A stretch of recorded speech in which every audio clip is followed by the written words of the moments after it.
গুন্ডাদের পৃষ্ঠপোষকতা দিচ্ছে, তারা কিভাবে ভোট কেন্দ্র দখল করবে সেটির আজকে হচ্ছে টেস্ট ম্যাচ হয়ে গিয়েছে। এই গুন্ডাদের পৃষ্ঠপোষকতা দিচ্ছে, তারা কিভাবে ভোট কেন্দ্র দখল করবে সেটির আজকে হচ্ছে টেস্ট ম্যাচ হয়ে গিয়েছে। এবং এইসব নেতাকর্মী বাংলাদেশে কিভাবে, হাসিনার সময় আমরা বলতে শুনেছি, হাসিনা বলতো 20টা হুন্ডা 10টা গুন্ডা নির্বাচন ঠান্ডা। আর আজকে রুমিন ফারহানা, যিনি হাসিনার কাছে ফ্ল্যাটের জন্য আবেদন করেছেন, যিনি হাসিনার পতনে সবচেয়ে বেশি আমার মনে হয় কষ্ট পেয়েছেন, সবচেয়ে বেশি কষ্ট পেয়েছেন, তিনি হচ্ছেন রুমিন ফারহানা। আমরা 15 আগস্টে আওয়ামী লীগ থেকেও বেশি আওয়ামী লীগ পণ্য যাদেরকে মনে হয় তাদের মধ্যে রুমিন ফারহানা অন্যতম। সময় বলে থাকেন বিগত 15 বছর নাকি উনি অনেক ভালো ছিলেন। উনি অবশ্যই ভালো থাকবেন, কারণ উনি যত ধরনের আওয়ামী সুবিধা রয়েছে সব ধরনের সুবিধা উনি নিয়েছেন। আজকের নির্বাচন কমিশনের যে ভূমিকা রেখেছেন, আমরা সেই ভূমিকাকে আমরা সবসময় প্রশ্নবিদ্ধ আমরা করে এসেছি। আমরা পুলিশকে দেখেছি এখানে নীরব দর্শকের ভূমিকা পালন করেছে। এক্সট্রিম মশার কয়েল প্ল্যান্ট ফাইবার দিয়ে তৈরি, ডেঙ্গু চিকুনগুনিয়া বাহি সহ যে কোনো মশার বিরুদ্ধে দেয় এক্সট্রিম সুরক্ষা। পুলিশ আমাদের নেতা কর্মীদেরকে আমাদের কিভাবে নির্বাচন কমিশনে ঢুকতে বাধা দিয়েছে, অন্যদিকে বিএনপির নেতা কর্মীদেরকে কিভাবে ফ্রি এক্সিট দিয়েছে, এবং এই নির্বাচন কমিশন কতিপয় পার্টির এটা পার্টি অফিস হয়ে গিয়েছে।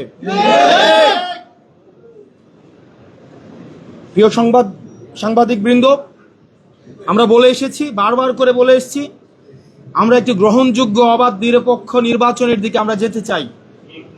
বাংলাদেশের মানুষ গণতান্ত্রিক উত্তরণের জন্য অপেক্ষা করছে, কিন্তু বাংলাদেশের মানুষ আবার গুন্ডাতন্ত্রের দিকে যেতে চায় না। বাংলাদেশের মানুষ আবার 1-11 মঞ্চস্থের জন্য অপেক্ষা করছে না। আবার যদি একটি সুষ্ঠু, অবাধ, আমাদের গ্রহণযোগ্য অন্তর্ভুক্তিমূলক নির্বাচন হতে চায়, তাহলে এই নির্বাচন কমিশনের আমরা বস্তুনিষ্ঠ পেশাদারিত্বের ভূমিকায় আমরা দেখতে চাই। এভাবে নির্বাচন কমিশন যেভাবে দলকানা একটি দলের প্রতি, একটি দলের এজেন্ডা বাস্তবায়নে যেভাবে নির্লজ্জের মতো কাজ করছে, সেটি আমাদের যে নির্বাচনমুখী আমরা হচ্ছি সেটির অন্তরায় বলে আমরা মনে করছি। সেজন্য আমাদের একটি সুষ্ঠু নিরপেক্ষ নির্বাচনের জন্য আমাদের এই নির্বাচন কমিশনকে অবশ্যই আমাদের দল মত নির্বিশেষে নিরপেক্ষ ভূমিকা পালন করতে হবে। নতুবা আমরা এই নির্বাচন কমিশনের পুনর্গঠনের জন্য আমরা অনতিবিলম্বে এই নির্বাচনের প্রতি, কমিশনের প্রতি যে আমাদের আস্থা ছিল, সেই আস্থা ক্রমশ ক্ষীয়মান। আমাদের দল নিবন্ধন থেকে শুরু করে, মার্কা বরাদ্দ থেকে শুরু করে, আমাদের যে সীমানা নির্ধারণ, প্রত্যেকটি কাজে কাজে আমরা দেখেছি, আমরা যখন নির্বাচন কমিশনের সাথে মিটিং করি, আমরা দেখি তাদের এক ধরনের আচরণ থাকে, তারপরে তারা একটা সময় চায়, ওই সময়ের মধ্যে কি হয় এটা তারাই বলতে পারবেন। রিমোট কন্ট্রোল নির্বাচন কমিশনের কোথায় রয়েছে এটা আমাদের কাছে এখনো পর্যন্ত সেটা অজ্ঞাত।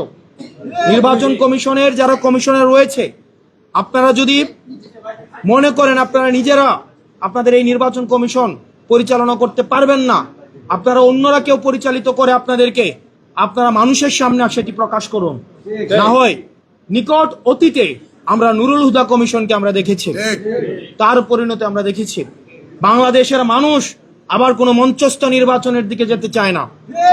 এবং বিএনপির আওয়ামী বিষয়ক সম্পাদক রয়েছেন অনেকেই, যারা আওয়ামী লীগ থেকে বেশি আওয়ামী লীগ, বিএনপির আওয়ামী লীগ বিষয়ক সম্পাদক যারা রয়েছেন, তাদের মধ্যে অন্যতম রুমিন ফারহানা, আওয়ামী লীগের সুবিধাভোগী, আওয়ামী লীগের ফ্ল্যাট ভোগী, এবং যারা গুন্ডা দিয়ে নির্বাচন কমিশনকে ঠান্ডা করে দিতে চায়, ইলেকশনের দিকে আবার যেতে চায়।